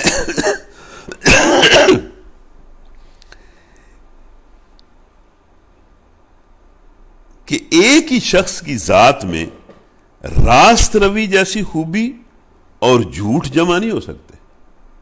یہ بندہ جو ہے موسیٰ، یہ تمہیں جھوٹا لگتا ہے؟ اس کا کریکٹر تو دیکھو، اور اگر تم سمجھتے ہو کہ جھوٹا ہے تو جھوٹا تو کبھی فلاح نہیں پا سکتا۔ اے میری قوم کے لوگوں، آج تمہیں اقتدار حاصل ہے اور زمین میں تم طاقتور ہو، لیکن اگر خدا کا عذاب ہم پر آ گیا، اس نے ہم کا لفظ بولا، ہم پر آ گیا، تو پھر کون ہے جو ہماری مدد کر سکے گا؟ اب فرعون نے اس کی بات سنی تو اس کو یہ تو پتہ نہ چلا کہ بھئی یہ بندہ ایمان لا چکا ہے۔ فرعون نے کہا، بھئی میں تو تم لوگوں کو وہی مشورہ دے رہا ہوں جو مجھے صحیح لگتا ہے کہ اس کو قتل کر دو، اور میں اسی راستے کی طرف تمہاری رہنمائی کر رہا ہوں جس کو میں ٹھیک سمجھتا ہوں، تو میں نے تو اپنی بات کی ہے۔ اس کے بعد وہ مومن کہتا ہے، وَقَالَ الَّذِي آمَنَ يَا قَوْمِ إِنِّي أَخَافُ عَلَيْكُمْ مِثْلَ يَوْمِ الْأَحْزَابِ مِثْلَ دَأْبِ قَوْمِ نُوحٍ وَعَادٍ وَثَمُودَ وَالَّذِينَ مِن بَعْدِهِمْ وَمَا اللَّهُ يُرِيدُ ظُلْمًا لِلْعِبَادِ وَيَا قَوْمِ إِنِّي أَخَافُ عَلَيْكُمْ يَوْمَ التَّنَادِ يوم تولون مدبرین ما لکم من اللہ من عاصم ومن یضلل اللہ فما له من ہاد وَلَقَدْ جَاءَكُمْ يُوسُفُ مِنْ قَبْلُ بِالْبَيِّنَاتِ فَمَا زِلْتُمْ فِي شَكٍّ مِّمَّا جَاءَكُمْ بِهِ حَتَّى إِذَا هَلَكَ قُلْتُمْ لَن يَبْعَثَ اللَّهُ مِن بَعْدِهِ رَسُولًا كَذَلِكَ يُضِلُّ اللَّهُ مَنْ هُوَ مُسْرِفٌ مُرْتَابٌ الَّذِينَ يُجَادِلُونَ فِي آيَاتِ اللَّهِ بِغَيْرِ سُلْطَانٍ أَتَاهُمْ كَبُرَ مَقْتًا عِندَ اللَّهِ وَعِندَ الَّذِينَ آمَنُوا كَذَلِكَ يَطْبَعُ اللَّهُ عَلَى كُلِّ قَلْبِ مُتَكَبِّرٍ جَبَّارٍ وَقَالَ فِرْعَوْنُ يَا هَامَانُ ابْنِ لِي صَرْحًا لَعَلِّي أَبْلُغُ أَسْبَابَ السَّمَاوَاتِ فَأَطَّلِعَ إِلَى إِلَٰهِ مُوسَىٰ وَإِنِّي لَأَظُنُّهُ كَاذِبًا وَكَذَلِكَ زُيِّنَ لِفِرْعَوْنَ سُوءُ عَمَلِهِ وَصُدَّ عَنِ السَّبِيلِ وَمَا كَيْدُ فِرْعَوْنَ إِلَّا فِي تَبَابٍ۔ اب وہ مومن پھر اپنی بات شروع کر دیتا ہے، پھر فرعون اس کو جواب دیتا ہے، یعنی ایک مکالمہ، ایک بحث شروع ہو جاتی ہے اس مومن بندے کے درمیان، جو اپنی گفتگو میں پھر آہستہ آہستہ یہ محسوس بھی ہونے لگتا ہے کہ یہ تو ایمان لا چکا ہے، یعنی اس کا ایمان بھی ظاہر ہونا شروع ہو جاتا ہے۔ وہ شخص جو ایمان لایا تھا اس نے کہا ہے میری قوم کے لوگوں، مجھے خوف ہے کہ کہیں تم پر بھی وہ دن نہ آ جائے جو اس سے پہلے بہت سے جتھوں پر آ چکا ہے، جیسا دن قوم نوح، عاد، سمود اور ان کے بعد والی قوموں پر آیا تھا۔ عموماً کہتا ہے کہ تم نے اگر موسیٰ پر اس طرح کوئی زیادتی کی، ظلم کیا یا اس طرح کا ارادہ کیا تو میں ڈرتا ہوں کہ جس طرح پہلی قوموں پر عذاب آ گیا تھا اس طرح تم پر بھی آ جائے گا۔ اور یہ حقیقت ہے کہ اللہ اپنے بندوں پر ظلم کا کوئی ارادہ نہیں رکھتا، یعنی اللہ تو ظلم کا کوئی ارادہ نہیں رکھتا، لیکن اگر بندے اس کی دشمنی میں انتہا کر دیں تو پھر وہ بندوں کو پکڑ لیتا ہے۔ اے قوم، مجھے ڈر ہے کہ کہیں تم پر چیخو پکار کا دن نہ آ جائے جب تم ایک دوسرے کو پکارو گے اور بھاگے بھاگے پھرو گے، مگر اس وقت اللہ سے بچانے والا کوئی نہ ہوگا۔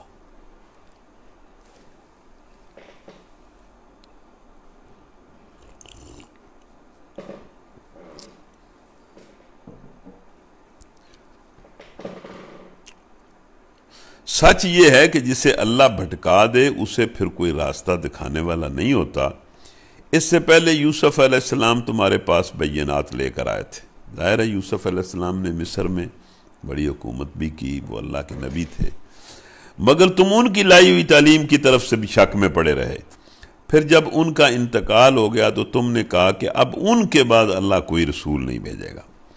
اسی طرح اللہ ان سب لوگوں کو گمراہی میں ڈال دیتا ہے جو حد سے گزرنے والے اور شکی ہوتے ہیں اور اللہ کی آیات میں جھگڑے کرتے ہیں بغیر اس کے کہ ان کے پاس کوئی دلیل ہو، کوئی سند ہو۔ یہ رویہ اللہ اور ایمان لانے والوں کے نزدیک سخت مبغوض ہے۔ اسی طرح اللہ ہر متکبر اور جبار کے دل پر ٹھپا لگا دیتا ہے۔ یہ باتیں اس مومن نے کی اور فرعون نے کہا کہ اے حامان، اس نے مذاق کیا آگے سے اس بندے کی باتیں سن کر، جس کو بڑا لگتا ہے کہ اس کو مطلب فرعون کے درباریوں میں وہ ایک بڑا اہم آدمی تھا، اسی لیے اس کی باتیں وہ سن رہے ہیں۔ فرعون نے کہا اے حامان، میرے لیے ایک اونچی عمارت تو بنا تاکہ میں آسمانوں میں جھانک کر دیکھوں موسیٰ کے خدا کو کہ وہ کون ہے۔ حامان کو کہنے لگا کہ یار یہ باتیں کیسی کر رہا ہے یہ بندہ، تو ذرا ایک اونچی بلڈنگ بنا تاکہ میں آسمان میں جھانک کر دیکھوں کہ موسیٰ کا رب کون ہے؟ مجھے تو موسیٰ بالکل جھوٹا لگتا ہے۔ اس طرح فرعون کے لیے اس کی بد عملی ہم نے خوشنما بنا دی اور وہ رائے راستے بالکل روک دیا گیا۔ فرعون کی ساری چال بازی اس کی اپنی تباہی کے راستے ہی میں صرف ہوئی۔ اس کے بعد پھر وہ بندہ مومن بولتا ہے وَقَالَ الَّذِي آمَنَ يَا قَوْمِ اتَّبِعُونِ أَهْدِكُمْ سَبِيلَ الرِّشَادِ يَا قَوْمِ إِنَّمَا هَذِهِ الْحَيَاةُ الدُّنْيَا مَتَاعٌ وَإِنَّ الْآخِرَةَ هِيَ دَارُ الْقَرَارِ۔ یہاں اس نے اپنے ایمان کو تقریباً ظاہر کر دیا۔ مَنْ عَمِلَ سَيِّئَةً فَلَا يُجْزَى إِلَّا مِثْلَهَا۔ اب تو وہ بالکل نا، یعنی اس نے ان کو دعوت دینی شروع کر دی کہ بعد آ جاؤ۔ وَمَنْ عَمِلَ صَالِحًا مِّنْ ذَكَرٍ أَوْ أُنثَىٰ وَهُوَ مُؤْمِنٌ فَأُولَٰئِكَ يَدْخُلُونَ الْجَنَّةَ يُرْزَقُونَ فِيهَا بِغَيْرِ حِسَابٍ وَيَا قَوْمِ مَا لِي أَدْعُوكُمْ إِلَى النَّجَاةِ وَتَدْعُونَنِي إِلَى النَّارِ تدعونني لأكفر بالله وأشرك به ما ليس لي به علم وأنا عدوكم إلى العزيز الغفار لا جرم أن ما تدعونني إليه ليس له دعوة في الدنيا ولا في الآخرة وأن مردنا إلى الله وَأَنَّ مَرَدَّنَا إِلَى اللَّهِ وَأَنَّ الْمُسْرِفِينَ هُمْ أَصْحَابُ النَّارِ فَسَتَذْكُرُونَ مَا أَقُولُ لَكُمْ وَأُفَوِّضُ أَمْرِي إِلَى اللَّهِ۔ یہاں آ کے اس نے اعلان کر دیا کہ تسی میرا بھی بگاڑ لو جو بگاڑنا چاہتے۔ اس نے موسیٰ کا ساتھی ہونے کا اعلان کر دیا کہ میں اللہ کا بندہ ہوں۔ ان اللہ بصیر بالعباد فوقاہ اللہ سیئات ما مکروا وحاق بآل فرعون سوء العذاب۔ النار يعرضون عليها غدوا وعشيا ويوم تقوم الساعة ادخلوا على فرعون أشد العذاب وَإِذْ يَتَحَاجُّونَ فِي النَّارِ فَيَقُولُ الضُّعَفَاءُ لِلَّذِينَ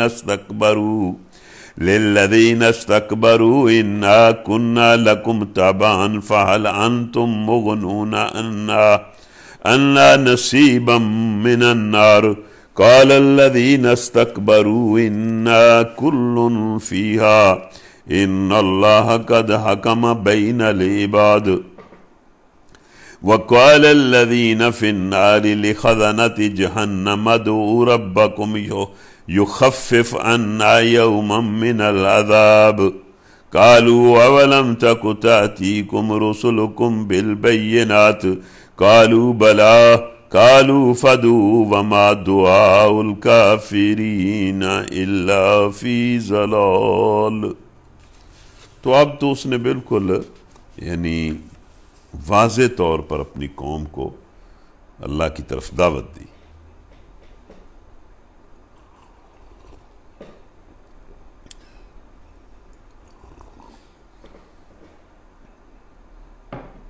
وہ شخص جو ایمان لایا تھا بولا اے میری قوم کے لوگوں میری بات مان لو، میں تمہیں صحیح راستہ بتاتا ہوں۔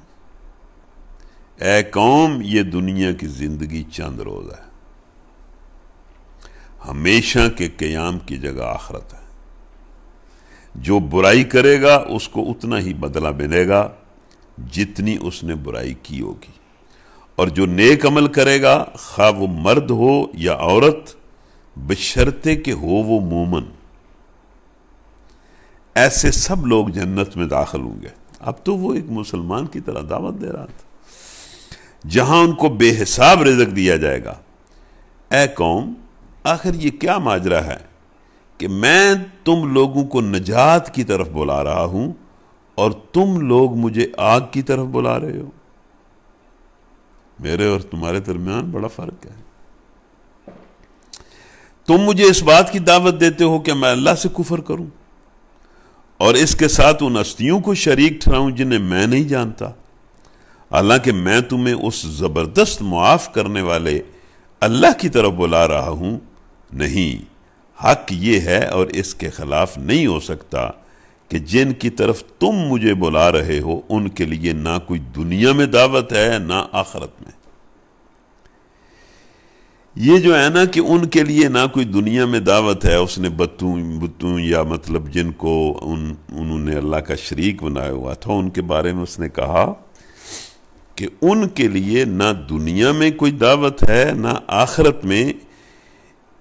اس فکر کے کئی معنی ہو سکتے ہیں۔ ایک یہ کہ یہ جو تم نے اللہ کے مقابلے میں شریک بنائے ہوئے ہیں جو بھی ہیں، ان کو نہ دنیا میں یہ حق پہنچتا ہے اور نہ آخرت میں کہ ان کی خدائی تسلیم کرنے کے لیے خلق خدا کو دعوت دی جائے۔ یعنی یہ جن کو تم نے اللہ کا شریک بنایا ہوا ہے، ان کا نہ دنیا میں یہ حق ہے کہ ان کو خدا مانا جائے اور ان کی خدائی کی طرف بلایا جائے، اور نہ آخرت میں ان کا یہ حق ہے۔ دوسرا اس کا یہ مطلب ہے یہ کہ انہیں تو لوگوں نے زبردستی خدا بنایا ہوا ہے، ورنہ وہ خود نہ اس دنیا میں خدائی کے دعوے دار ہیں اور نہ آخرت میں یہ دعویٰ لے کر وہ اٹھیں گے۔ تیسرا اس کا یہ مطلب ہے کہ یہ کہ ان کو پکارنے کا کوئی فائدہ نہ اس دنیا میں کسی کو پہنچے گا اور نہ آخرت، کیونکہ وہ بالکل بے اختیار ہیں اور انہیں پکارنا قطعی لا حاصل ہے۔ اے قوم،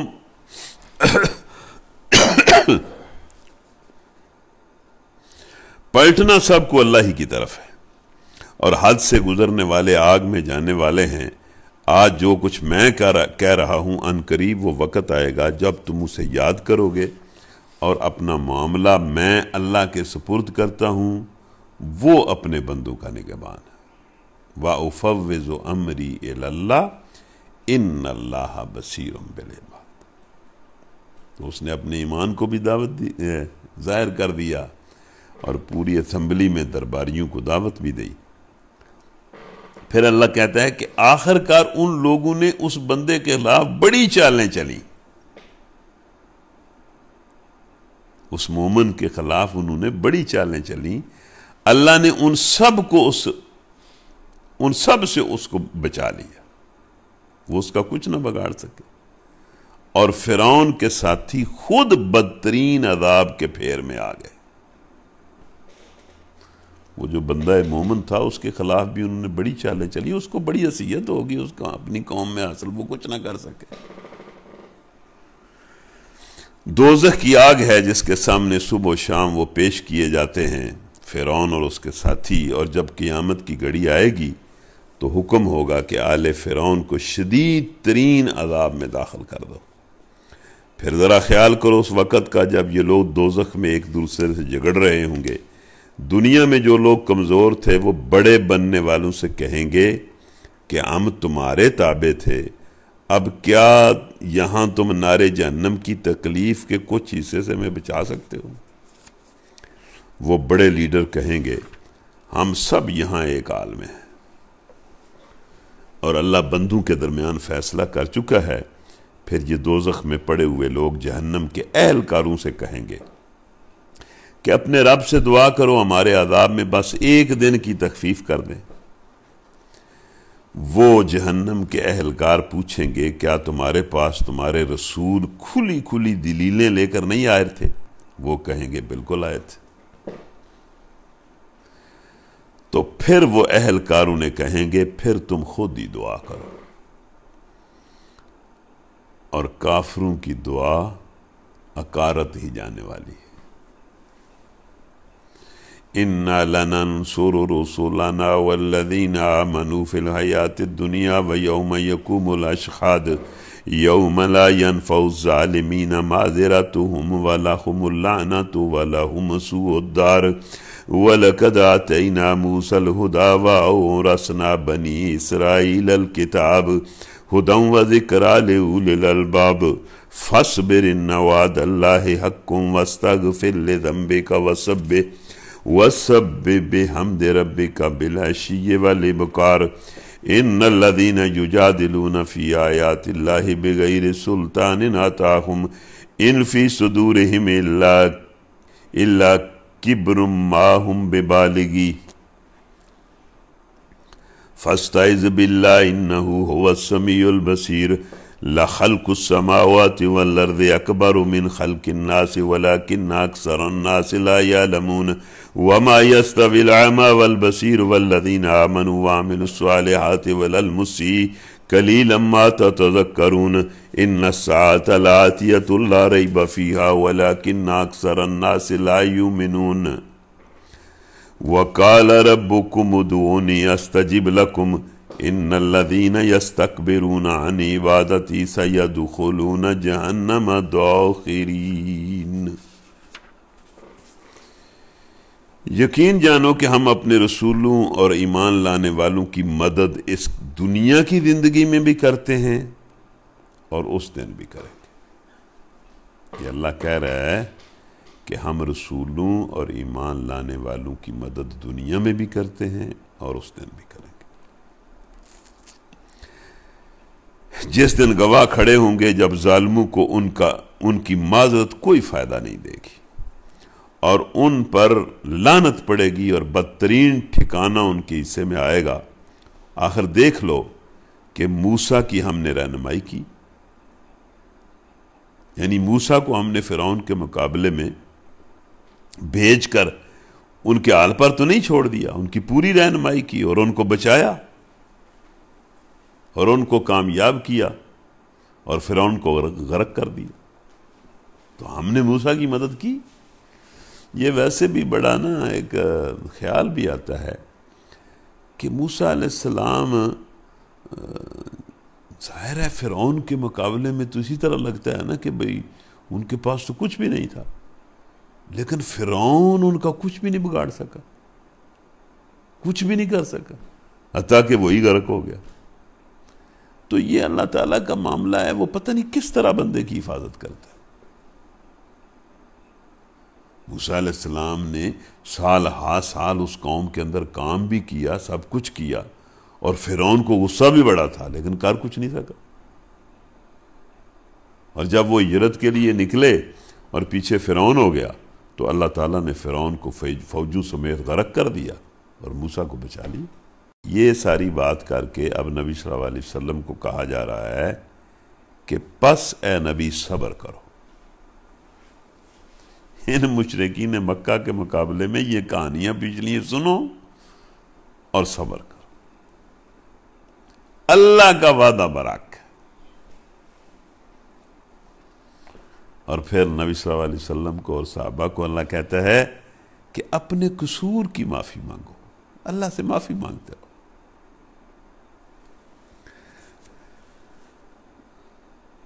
یعنی اپنے قصور سے معافی مانگنے کا کیا مطلب ہے؟ اس پر غور کرنے سے صاف محسوس ہوتا ہے کہ اس مقام پر قصور سے مراد وہ بے صبری کی اور جلد بازی کی کیفیت ہے جو ظلم سہ کے بندے میں پیدا ہو جاتی ہے۔ اور اللہ تعالیٰ نے کہا کہ بھائی نہیں، صبر کرو۔ نبی صلی اللہ علیہ وسلم اور آپ کے ساتھیوں کو کہا جا رہا ہے، خود اللہ کے رسول بھی سوچتے تھے کہ ان کو کوئی ایسا معجزہ اللہ دکھا دے یہ ٹھیک ہو جائیں، جس سے کوئی کفار قائل ہو جائیں، یا اللہ کی طرف سے کوئی ایسی بات ظہور میں آ جائے جس سے مخالفت کا یہ طوفان ٹھنڈا ہو جائے۔ تو اللہ تعالیٰ کہہ رہے ہیں کہ صبر کرو، اللہ کا وعدہ مدد بالکل برحق ہے، اپنے قصور کی معافی چاہو اور صبح و شام اپنے رب کی حمد کے ساتھ اس کی پاکی بیان کرتے رہو۔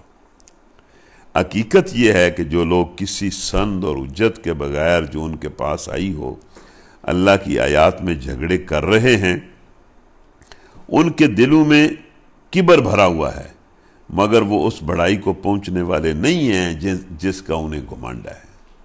اصل میں وہ کچھ بھی نہیں ہے، بس اللہ کی پناہ مانگ لو، وہ سب کچھ دیکھتا اور سنتا ہے۔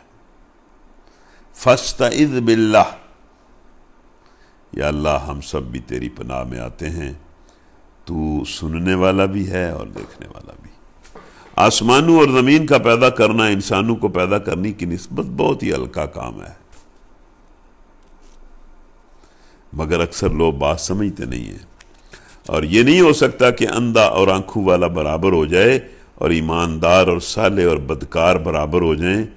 یقیناً قیامت کی گھڑی آنے والی ہے، اس کے آنے میں کوئی شک نہیں، مگر اکثر لوگ بات مانتے نہیں۔ تمہارا رب کہتا ہے مجھے پکارو، مجھ سے دعا مانگا کرو، میں تمہاری دعائیں قبول کروں گا۔ جو لوگ گھمنڈ میں آ کر میری عبادت سے منہ موڑتے ہیں ضرور وہ ذلیل و خوار ہو کر جہنم میں جائیں گے۔ یہاں اللہ تعالیٰ نے دعا کو عبادت کہا ہے، اور جو بندہ دعا نہ کرے، اللہ سے نہ مانگے، گویا وہ اللہ کی عبادت نہیں کرتا، یعنی اللہ سے مانگنا اس کی عبادت ہے، اور عبادت بندہ اس سے مانگنے کے لیے ہی کرتا ہے۔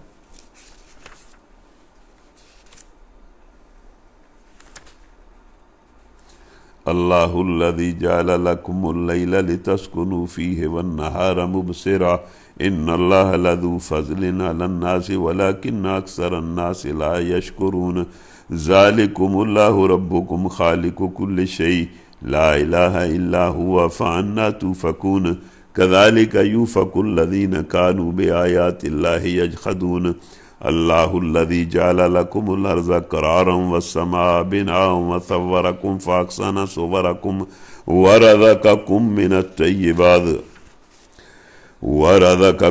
الطیبات ذالکم اللہ ربکم فتبارک اللہ رب العالمین هو الحی لا الہ الا هو فادعوہ مخلصین لہ الدین الحمد للہ رب العالمین قل انی نہیت ان اعبد الذین تدعون من دون اللہ لما جاءنی البینات من ربی وامرت ان اسلم لرب العالمین هو الذی خلقکم من تراب ثم من نطفۃ ثم من علقۃ ثم یخرجکم طفلا ثم لتبلغوا اشدکم ثم لتکونوا شیوخا وَمِنْكُمْ مَنْ يُتَوَفَّى مِنْ قَبْلُ وَلِتَبْلُغُوا أَجَلًا مُّسَمًّى وَلَعَلَّكُمْ تَعْقِلُونَ هُوَ الَّذِي يُحْيِي وَيُمِيتُ فَإِذَا قَضَىٰ أَمْرًا فَإِنَّمَا يَقُولُ لَهُ كُن فَيَكُونُ۔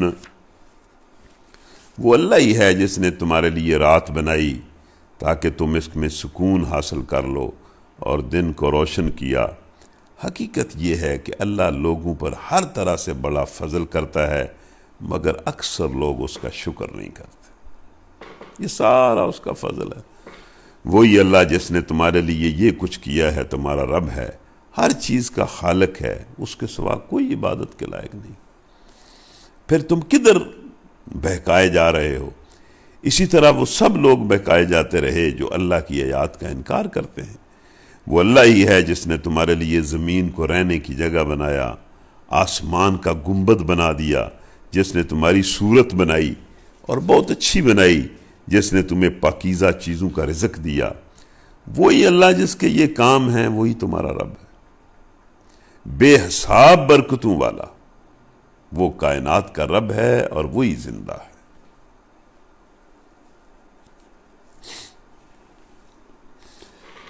یا اللہ تجھے تیرے بابرکت نام کا واسطہ برکت عطا فرما، اس کے سوا کوئی معبود نہیں، اسی کو پکارو اپنی اطاعت کو بالکل اس کے لیے خالص کر کے۔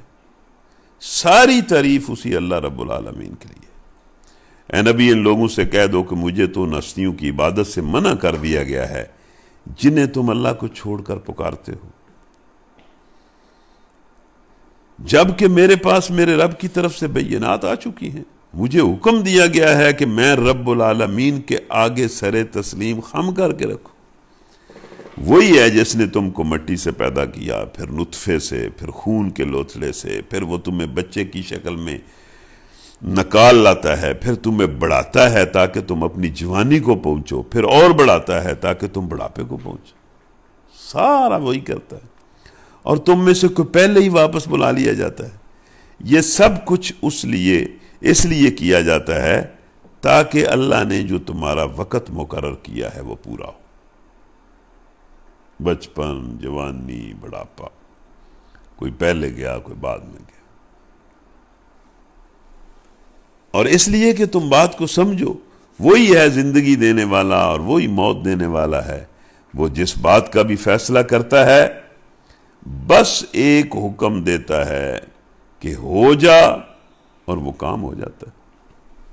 اچھا جی، جب بھی یہ جملہ قرآن مجید میں آتا ہے تو جی چاہتا ہے کہ بندہ اللہ سے یہ کہے کہ یا اللہ ہماری دعاؤں کی قبولیت پر کن کہہ دے، تیرے لیے تو کیا مسئلہ ہے،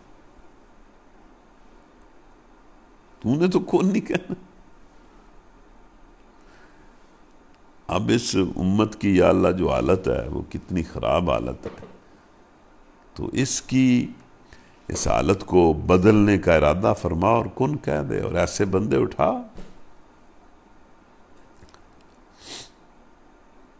الم تر الی الذین یجادلون فی آیات اللہ انّا یصرفون الذین کذبوا بالکتاب وبما ارسلنا به رسلنا فسوف یعلمون اذ الاغلال فی اعناقہم والسلاسل یسحبون فی الحمیم ثم فی النار یسجرون ثم قیل لهم این ما کنتم تشرکون من دون اللہ قالوا ضلوا عنا بل لم نکن ندعو من قبل شیئا کذالک یضل اللہ الکافرین ذالکم بما کنتم تفرحون فی الارض بغیر الحق وبما کنتم تمرحون ادخلوا ابواب جہنم خالدین فیہا فبئس مثوى المتکبرین فاصبر ان وعد اللہ حق فإما نرینک بعض الذی نعدهم او نتوفینک فإلینا یرجعون وَلَقَدْ أَرْسَلْنَا رُسُلًا مِّن قَبْلِكَ مِنْهُمْ مَنْ قَصَصْنَا عَلَيْكَ وَمِنْهُمْ مَنْ لَمْ نَقْصُصْ عَلَيْكَ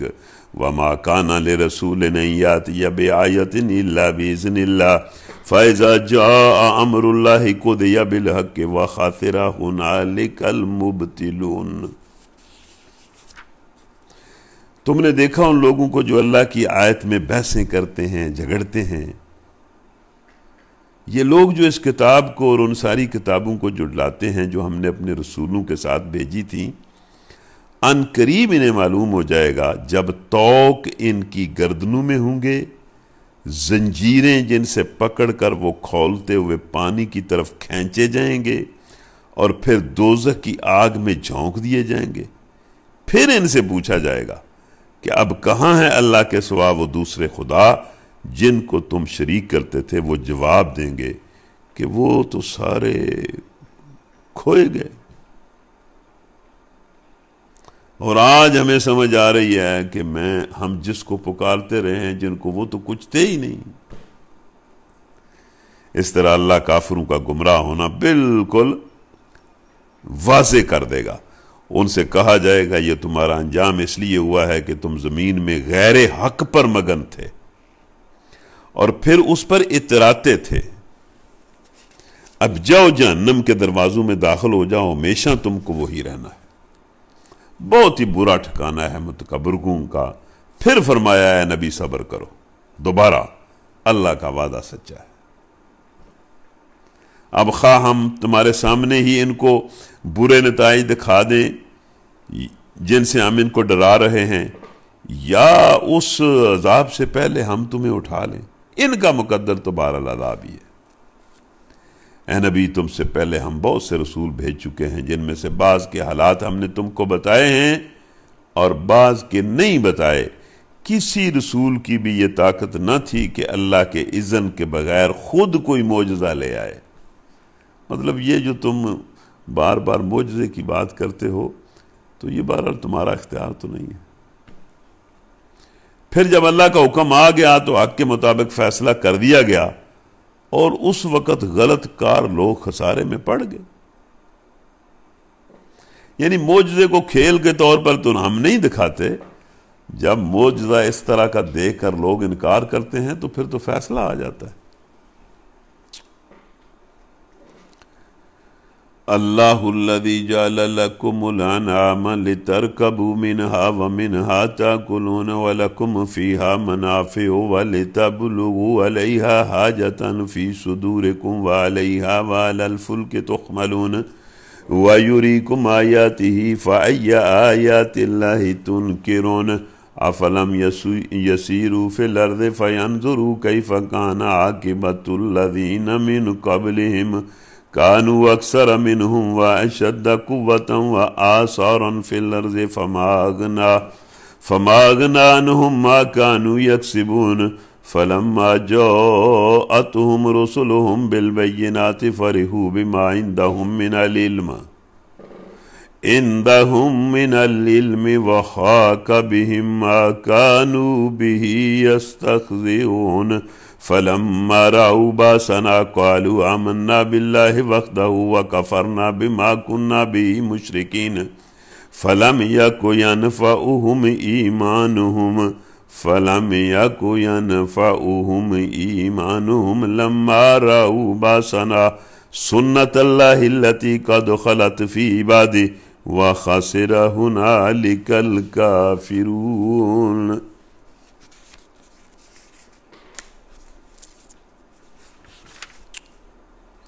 اللہ ہی نے تمہارے لیے یہ مویشی جانور بنائے ہیں۔ یہ جب نشانی کی بات آتی ہے تو اللہ پھر اپنی کسی نہ کسی قدرت کا ذکر بھی کرتا ہے، تاکہ ان میں سے کسی پر تم سوار ہو جاؤ، کسی کا گوشت کھاؤ۔ ان جانوروں کے اندر تمہارے لیے ہم نے بہت فائدے رکھے ہیں۔ وہ اس کام بھی آتے ہیں کہ تمہارے دلوں میں جہاں جانے کی حاجت ہو وہاں وہ تمہیں پہنچا دیتے ہیں۔ ان پر بھی اور کشتیوں پر بھی تم سوار ہوتے ہیں۔ کیا یہ اللہ کی نشانیاں نہیں ہیں؟ آخر تم ان کی کن کن نشانیوں کا انکار کرو گے؟ اللہ کی کن کن نشانیوں کا تم انکار کرو گے؟ پھر کیا یہ زمین میں چلے پھرے نہیں ہیں کہ ان کو ان لوگوں کا انجام نظر آتا جو ان سے پہلے گزر چکے ہیں؟ ان کا انجام بھی نشانی ہے۔ وہ ان سے تعداد میں زیادہ تھے، ان سے بڑھ کر زور آور تھے، زمین میں ان سے زیادہ شاندار آثار انہوں نے چھوڑے ہیں۔ جو کچھ کمائی انہوں نے کی تھی آخر ان کے کس کام آئی؟ اللہ کا انکار کر کے جو دنیا میں انہوں نے کمائی کی، جو کچھ بنایا، ان کے کس کام آیا؟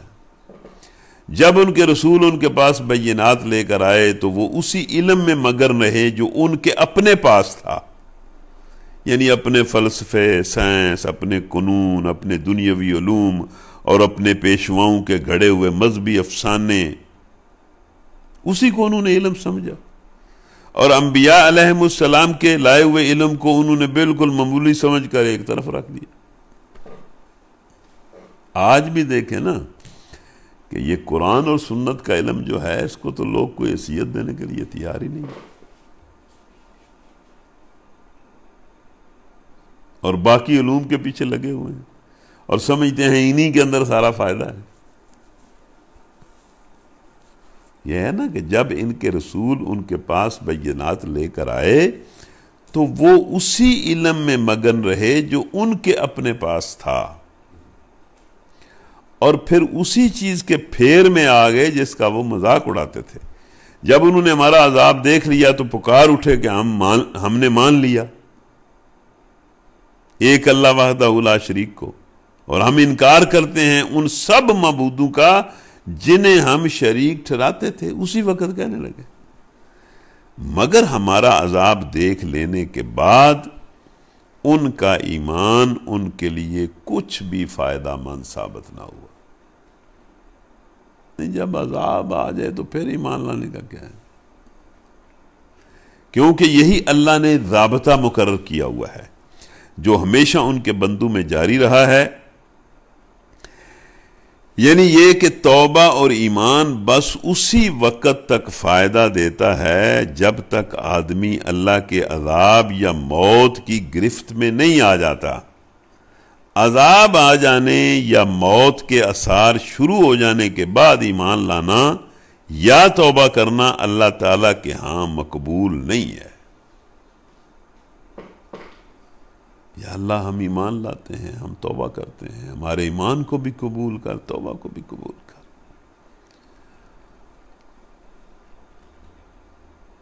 اور اس وقت کافر لوگ بالکل خسارے میں رہیں گے۔ وآخر دعوانا ان الحمدللہ رب العالمین ربنا آتنا فی الدنیا حسنہ وفی الآخرۃ حسنہ وقنا عذاب النار۔ یا اللہ ایمان نصیب کر دے، ایمان پر عمل نصیب کر دے۔ یا اللہ اپنی رحمت سے نواز دنیا میں بھی اور آخرت میں بھی۔ یا اللہ ہمارے اس پروگرام کو صحت اور عافیت اور خیر کے ساتھ مکمل فرما۔